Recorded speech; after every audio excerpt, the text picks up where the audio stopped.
안녕하세요. 코인 알려주는 남자입니다. 비트코인 가격은 하락을 해서 40K 중후반대에 위치하고 있습니다. 각종 지표들을 보면서 비트코인과 코인 시장이 앞으로 어떻게 될지에 대해서 살펴보고 블랙록과 월가가 비트코인 현물 ETF 관련돼서 한패인 게 역시 밝혀졌습니다. 내용에서 다뤄보고 코인 시장을 둘러싸고 미국뿐만이 아니라 한국 그리고 다른 나라들에서도 많은 현상들이 발생을 하고 있는데 우리가 조심해야 되는 부분들 같이 다뤄보도록 하겠습니다. 먼저 비트코인의 오더북상으로 보게 되었을 때 가장 큰 특징으로는 오더북이 텅텅 비어 있습니다. 이런 부분들은 방향성에 대해서 예측하기 어려운 고래들이 어딘가에다 예측하기보다는 기다려보겠다, 추세를 보겠다라고 하는 움직임을 보이고 있는 거고요. 보시게 되면은 38K라는 매수벽이 있고 또 위로는 44K 위에 매도벽이 있는 걸 확인할 수 있습니다. 청산 매부를 통해서 봤을 때는 가격이 하락을 하고 있기 때문에 그럼에도 불구하고 보시면 롱 포지션이 지속적으로 구축이 되고 있는 걸 확인할 수 있습니다. 이 숏세력들한테 아주 좋은 먹잇감이 될 수 있는데 40K 중반대와 40K 라인에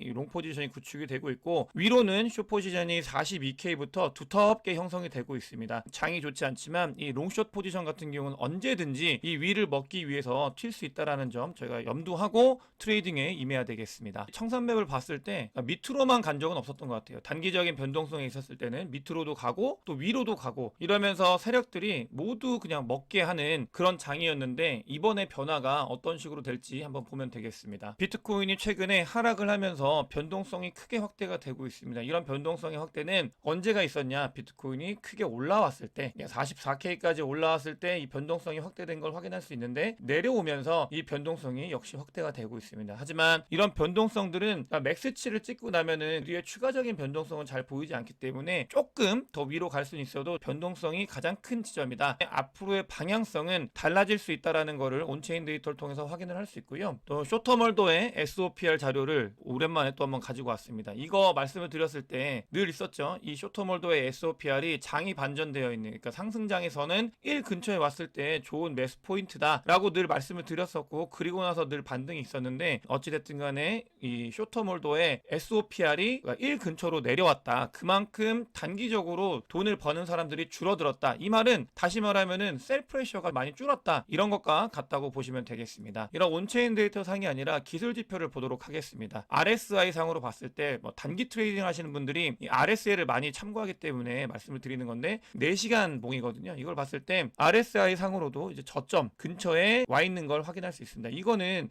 한 가지 더 나아가서 해석을 하면 RSI가 과매도 구간에 접어들게 되면 매수 세력이 붙게 되거든요. 이 정도 라인을 지지하는지 40K 이제 중반대 중후반대에 위치하고 있는데 이 라인을 지지하는지 살펴보는 게 중요한 것 같습니다. 한동안 너무나 행복했던 장이었다가 왜 이렇게 장이 짜게 식었냐 이런 원인을 분석을 해야 대응이 가능하기 때문에 이런 부분들을 보게 되면은 코인베이스가 가장 큰 원인으로 작용을 하고 있습니다. 상승을 했을 때 보게 되면은 댄님 자료를 가지고 왔는데요. 상승을 했을 때 코인베이스의 프리미엄이 계속 튀고 있는 걸 확인할 수 있습니다. 이거는 미국의 플레이어들과 미국의 기관들이 매수를 한다. 그러면서 비트코인의 가격을 끌어올린다라는 거라고 말씀드렸었는데 그 뒤에 코인베이스의 프리미엄이 마이너스로 붙었습니다. 이 말은 뭐냐? 짜게 식었다. 기관들이 관망을 하고 있고 던지고 있다. 이런 것들과 같은 의미를 가지고 있겠습니다. 그러니까 결국은 미국이 주도하고 있는 시장인 거예요. 미국이 끌어올리면 올라가고 있고 미국이 내리면 내려가고 있다. 이런 단기적인 원인에 대해서는 반드시 알아야 되는 이유가 그레이스케일의 GBTC도 보게 되면은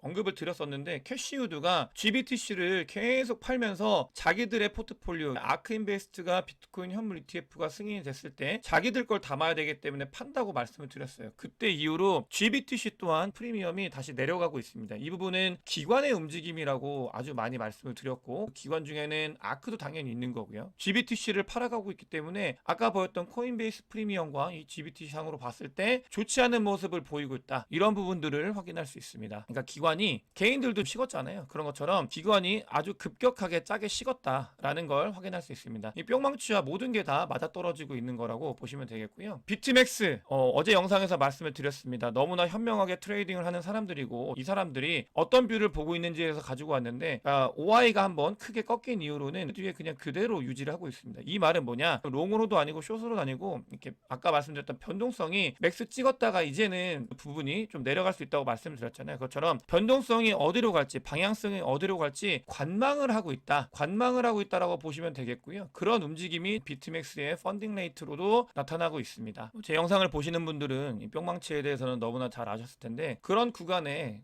다다랐다라는 거는, 이거를 저는 AHR 999 인덱스라고 있는데, 이게 이렇게 봤을 때, 그러니까 이거 완전 1이 아니고요. 0.8 정도만 넘으면은 한 번씩 뚝배기를 깨는 그런 모습이 있습니다. 근데 요 지점이 0.8 정도 구간이 왔었어요. 0.8 후반대에 왔었고, 이런 뿅망치는 각종 지표들을 통해서 기본적으로는 알 수 있었고요. 또 이거 같은 경우는 지지난 영상에서도 말씀을 드렸습니다. 탐욕 지수인데, 이 불장을 제외하고 탐욕 지수가 가장 들끓었었습니다. 주변에 보시게 되면은 포모가 오시는 분들도 있었고, 또 연락 오시는 분들도 있었고, 그런 것처럼 많은 사람들이 굉장히 크립토에 관심을 갖는 시점이 됐었고, 이 뿅망치가 같이 떨어졌다라고 보시면 되겠습니다. 근데 여러분들이 트레이딩을 하면서 느끼시는 게 있으실 텐데, 보면, 그러니까 장이 하락을 했을 때는 한번 꺼지게 되면 계속해서 밀려나는데, 보시게 되면은 4K 정도는 밀렸지만 계속 매수세가 붙는 거를 느끼시겠어요. 저는 그런 부분들을 느끼고 있거든요. 그만큼 아직은 장이 힘을 유지하고 있다라고 보고 있고요. 이런 부분들이, 그러니까 두 가지의 의미가 있는 거예요. 첫 번째로는 장에 힘이 있다, 아직 남아있다라는 거고, 두 번째로는 진정한 뿅망치가 아직 오지 않았을 수도 있다라는 걸 두 가지 동시에 의미합니다. 왜냐? 그러니까 뿅망치라는 게 이 하락 구간을 저는 의미한다고 자주 말씀을 드렸어요. 이 하락 구간. 근데 이게 만약에 여기서 끝나버리면은, 그러니까 장에 힘이 있다, 이런 것들을 무시하고 더 올라갈 수 있다라고 보게 되겠지만, 아직은 이런 부분들, 온체인 데이터를 봤을 때 조금은 그런 뿅망치 구간이 또 남아있다.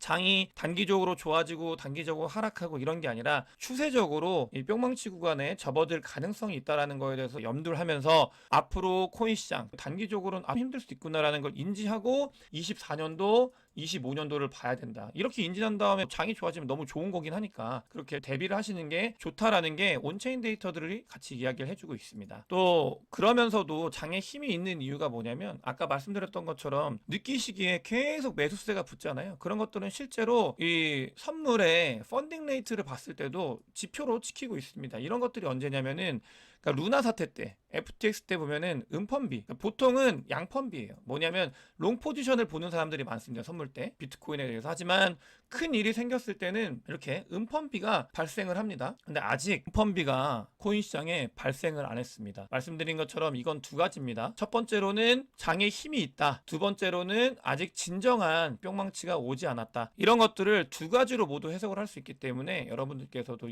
유념해 주셔야 되고요. 제가 중요한 거는 정말 무서운 현상이 나타나고 있는데, 이 부분을 꼭 말씀을 드리고 싶었습니다. 오늘 영상의 가장 핵심이라고 볼 수 있고, 뭐냐? 비트코인은 문제가 안 돼요. 비트코인이 아니라 다른 알트들이 문제입니다. 왜냐하면 세력들이 너무나 해먹기 좋은 구간에 접어들었다는 게 느껴져요. 보시게 되면은, 그러니까 이 부분 말씀을 드렸어요. 이게 어떤 거였냐면, 하락을 크게 하면서 알트들의 급락을 유발해가지고 세력들이 돈을 많이 번 구간이거든요. 근데 보면은 계속 달라붙으니까 또 이렇게 많이 사람들이 달라붙고 있어요. 선물로 계속해서 들어오고 있다. 그 말은 또 과열이 점점 되고 있다. 알트들이 비트 살짝만 던져주면 알트들이 더 크게 빠질 수 있는 그런 구간이 또 올 수 있다라는 거를 지표를 통해서 우리는 확인을 할 수 있습니다. 이런 부분들, 비트코인이 문제가 아닙니다. 절대 비트가 문제가 아니라, 세력들은 비트를 가지고 뭘 할 생각이 아니에요. 알트들 가지고 작업을 해나가고 있다라는 거를 이 펀딩 레이트 히트맵을 통해서 확인할 수 있습니다. 많이 모아놓고 그 다음에 여기서 먹고, 또 모아놓고 또 그 다음에 먹고, 이런 일들이 알트에 발생할 수 있다는 거 꼭 아셔야 되겠습니다. 이런 상황에서 글로벌로 굉장히 많은 일들이 일어나고 있습니다. 처음으로 한국 먼저 말씀을 드릴 텐데요. 제가 예전에 영상에서 빗썸이 수수료가 무료가 되면서 빗썸발 불장이 올 거냐, 이런 이야기를 드렸는데 실제로 그렇게 되고 있습니다. 지금 가시게 되면은 이상한 코인들이 어마어마하게 상승을 많이 합니다. 그러면서 이 마켓쉐어를 계속해서 가져오고 있어요. 업비트가 아주 많이 차지했던 마켓쉐어를 4분의 1 정도까지는 가져왔다고 합니다. 빗썸이 굉장히 노력을 하고 있고, 그런 과정에서 뭘 하고 있냐면 잡코인들 펌핑을 하고 있어요. 이렇게 장이 잠깐 식었을 때 여러분들께서 꼭 생각을 하셔야 되는 게, 그런 생각을 많이 하실 거예요. 내가 장이 좋아졌을 때 돈을 벌지 못하셨던 분들, 그러니까 준비하셨던 분들은 돈을 벌었는데 돈을 벌지 못하셨던 분들, 이렇게 비트코인 비트코인 44K에 들어왔던 분들이, 특히 한국 분들이 돈을 벌지 못했으니까 나는 돈을 벌어야지라고 하면서 알트에 관심을 두십니다. 알트를 워낙 좋아한다는 거 말씀을 드렸죠. 그러면서 뭘 하냐면은 빗썸이나 업비트에 있는 정상적인 알트가 아니라 굉장히 자발트들을 관심을 두기 시작을 합니다. 업비트는 그걸 계속 유도를 하고 있는 그런 상황이고요. 거기에 돈이 점점 더 올리고, 그러니까 올라갔다 내려갔다 반복을 하면서 시드가 계속 녹을 가능성이 있다. 이런 부분들을 염두에 두셔야 되고, 정말 무서운 현상이거든요. 근데 매번 반복됐던 현상이기 때문에 여러분들께서 이런 부분들 한국에서 많이 일어나고 있기 때문에 조심하셔야 된다, 그 말씀을 꼭 드리고 싶습니다. 한국은 조금이라도 누군가 더 해먹기 위해서 이런 식으로 작업이 진행이 되고 있는 무서움이 있는데, 미국은 다릅니다. 미국 같은 경우는 블랙록이 AP를 월스트리트 뱅크들이 할 수 있게끔 신청을 했어요. 이 AP라는 게 뭐냐면은 월스트리트 뱅크들이 비트코인 ETF 관련돼서 본인들이 현금이나 그에 따른 재화를 가지고 비트코인 ETF를 사서 고객들한테 팔 수 있는 권리라고 보시면 되거든요. 그걸 블랙록에서 월스트리트 은행들이 할 수 있게끔 도와달라, 그래서 SEC에 수정되어 있는 이걸 제출했다고 합니다. 그러니까 블랙록은 당연한 거예요. 월가와 친할 수밖에 없고, 이게 월가 편하죠. 원래 일을 같이 했던 곳이고, 다 자기들이 해먹기 위해서 그런 것들을 준비하고 있는 과정이 보이고 있다. 1월 달에 신청이 안 될 수 있는 가능성에 대해서도 언급을 자주 하시던데, 그런 부분들은 또 가봐야 됩니다. 이런 것들은 사실 중요하지 않아요. 현상은 뭐가 중요하냐, ETF와 관련돼서 블랙록이 하고 있는 움직임들, 월가와 연계가 돼가지고 자기들이 다 해먹겠다고. 미국은 장을 짜게 식었다고 아까 말씀드렸죠. 코인베이스 프리미엄 중요하다고 말씀드렸는데, 굉장히 짜게 식어가지고 사람들의 관심을 돌려요. 비트코인에 관심을 돌리고 한국인들 다 알트 하게끔 만들어 놓고, 그러면서 블랙록은 뭘 하고 있냐, 월스트리트와 함께 해가지고 비트코인 ETF 관련되어 있는 운영 방안을 수정을 하고 있다. 이런 작업을 하고 있는 그런 과정이고요. 또 두 번째로 보시게 되면은 코인베이스는 이 시간에서 기관들을 위한 뭐 다이아몬드 핸드 프로젝트를 진행을 하고 있다고 합니다. 이게 뭐냐면은 실물 자산을 코인베이스 위에 올릴 수 있게끔, 실물 자산을 올린다, 이거 RWA죠. 이런 것들 준비하고 있는 거예요. 코인베이스는 그거 작업을 하고 있고요. 미국이 무서운 게 이런 것들인 것 같습니다. 관심을 돌리면서 기저에서 이런 작업들을 많이 하고 있고, SEC와 블랙록이 또 한 번 만났다고 합니다. 세 번째 만남이었고요. 이런 움직임들이 1월 달에 연기가 되고, 혹시라도 만약에 그런 부분들 연기는 안 돼야 돼요. 왜냐면은 새로운 룰로 다시 신청을 하거나 해야 되는 게 마지막이거든요. 이때 어떤 일이 생길지 모르겠지만 이 현상을 봐야 되는데 무슨 행동을 하고 있냐. 세계에서 가장 돈 많이 굴리고 있는 블랙록이 SEC 뿐만이 아니고 월스트리트 은행들까지 해가지고 무언가를 하고 있어요. 근데 SEC가 사람이 하는 곳이잖아요. 걔네들이 바보예요. 얘네들이 만약에 블랙록에 눈밖에 나면은 자기들 다음 취업길이 다 막힐 텐데, 뭐 그런 일들을 봤을 때 저는 1월달 아직도 낙관적으로 생각을 하지만, 중요한 거는 이 블랙록과 월스트리트와 SEC와 코인베이스, 미국의 움직임은 너무나 무섭게 이런 것들을 준비해가고 있다는 걸 꼭 아셨으면 좋겠습니다. 그러면서 CFTC가 힘을 실어주고 있죠. 암호화폐 대부분이 상품이라고 이야기를 하고 있습니다. 이건 당연한 거예요. 왜 당연한 거냐, CFTC는 이번에 짜오장풍을 날릴 때 SEC가 빼고 CFTC가 나왔다고 했잖아요. 그러면서 SEC와 아직도 알력 다툼을 하고 있습니다. SEC는 모든 게 증권이라고 하니까 CFTC는 아니다, 대부분 상품이다라고 하면서 아직도 힘겨루를 하고 있습니다. 당연히 코인시장 쪽에는 좋은 이야기죠, 상품이라고 하는 게. 이런 움직임들이 기저에 미국에서 일어나고 있다는 걸 아셔야 되고요. 그러면서 아까 기관이 짜게 식었다고 말씀을 드렸는데, 실제로 시카고 선물거래소의 OI도 급격한 감소를 보이고 있습니다. 다 한통 속인 거죠. 이런 부분들에 흔들리면 안 되는데, 대부분은 이 투자하시는 분들은 이런 것들을 그냥 크게 이해를 안 하시기 때문에 흔들릴 가능성이 매우 큽니다. 안타까운 부분이고, 그러면서 한국에서는 그걸 받아가지고 알트코인들 펌핑을 일으키면서 사람들한테 거기에 포모를 하고 그 시드를 또 가져가가지고 돈을 벌려고 하는 게 많이 아쉬운데, 아무튼 그런 일들이 발생을 하고 있다라고 보시면 되고요. SBI 홀딩스와 아람코가 자기들의 포트폴리오를 투자하겠다라고 얘기를 하는데, 이 SBI 홀딩스와 아람코에 관련되어 있는 뭐 알트코인들은 두 개 정도가 있습니다. 이런 부분들은 아스타가 있고 또 하나가 있는데, 이거는 한번 보시면 당연히 다 이해하실 거예요. 그런 코인들이 어떤 식의 움직임을 보일지. 이건 절대 매수매도에 대한 추천은 아니고요. 그러니까 얘네들도 다 작업을 하고 있다. 일본과 중동은 자기들끼리 뭔가를 준비하고 있는 그런 모습을 보이고 있고요. 엘살바도르는 전 세계 최초로 비트코인을 담보로 한 채권을 발행을 한다고 합니다. 한국을 제외하고 비트코인에 관심이 있는, 그리고 굉장히 크립토에 큰 영향력을 미치는, 한국도 거래대금으로는 엄청난 영향을 미치는 나라입니다. 근데 한국을 제외하고 나머지의 국가들은 탄탄히 준비를 하고 있는 모습을 확인을 할 수 있습니다. 또 해시키 거래소 저번에 한번 언급을 드렸잖아요. 얘네 RWA 해가지고 2024년도에 크게 먹을 거다라고 말씀을 드렸고 종종 보여드리는데 이 해시키 거래소가 중요한 거는 이런 코인들이 늘어나고 있어요. 이 늘어나는 것도 중요하고